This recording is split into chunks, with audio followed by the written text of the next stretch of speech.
مشكلتي أستحي أو أخجل أصلي قدام أهلي، ممكن الحل؟ ليش تستحي؟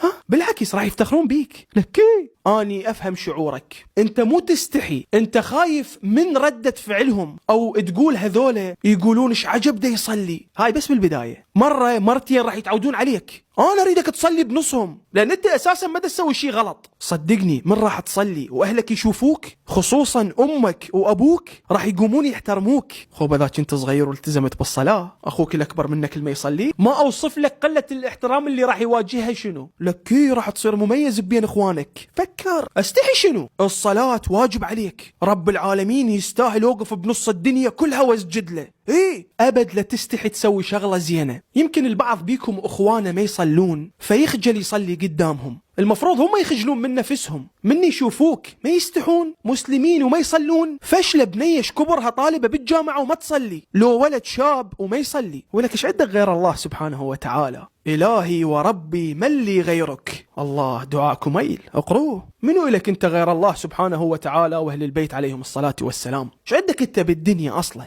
ليش وقت اظل اعلم بيك ركز ركز؟